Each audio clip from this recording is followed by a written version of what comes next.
Swati Rajput MSc classes में आपका हार्दिक स्वागत करती हूँ। फिर एक बार हिंदी को लेकर हम पढ़ेंगे आज प्रगतिवादी काव्यधारा, जिसकी समय सीमा है 1936 से लेकर 1943 ईस्वी। देखें, प्रगतिवादी काव्यधारा सन 1936 से लेकर 1943 ईस्वी। इसके प्रमुख तथ्यों के बारे में हम जानेंगे।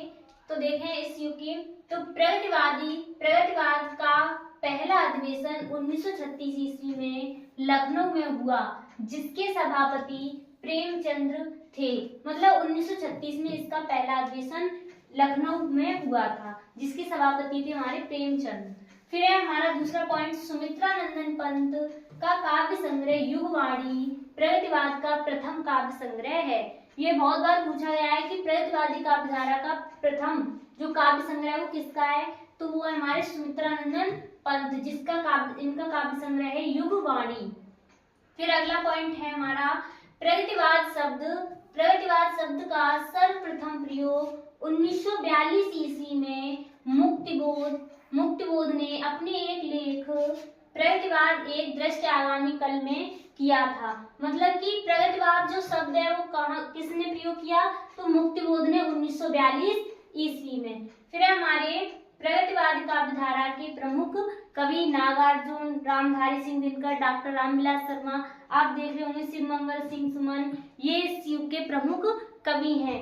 जो ये रामधारी सिंह दिनकर हैं, इन्हें तो हिंदी का प्रथम राष्ट्र कवि भी कहते हैं। अब देखें आगे इस युग की प्रमुख विशेषताएं।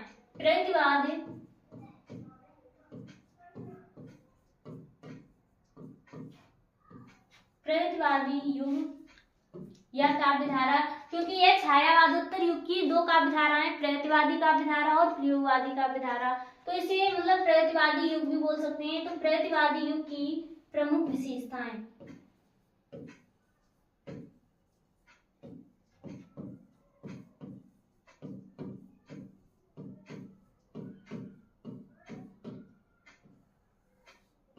ये बहुत बार पूछी जाती है हाई स्कूल और इंटरमीडिएट की परीक्षा में। प्रगतिवाद की प्रमुख विशेषताएं बहुत पूछी भी गई हैं। तो इसकी प्रमुख विशेषता है परंपरागत रूढ़ियों का विरोध, पूंजीवाद का विरोध, सरल एवं सुबोध भाषा का प्रयोग आज इसकी रचना है।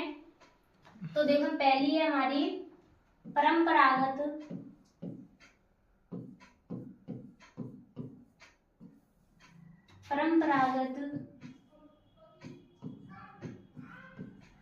रूढ़ियों का विरोध,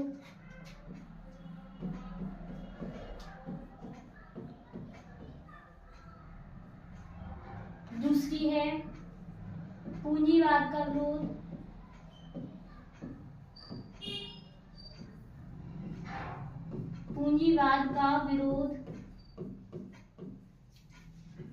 मानवतावादी दृष्टिकोण,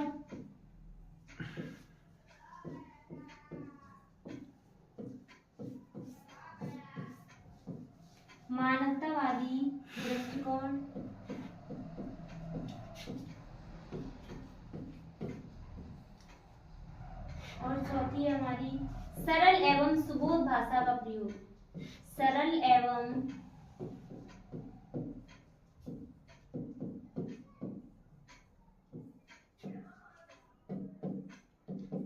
एवं सुबोध भाषा का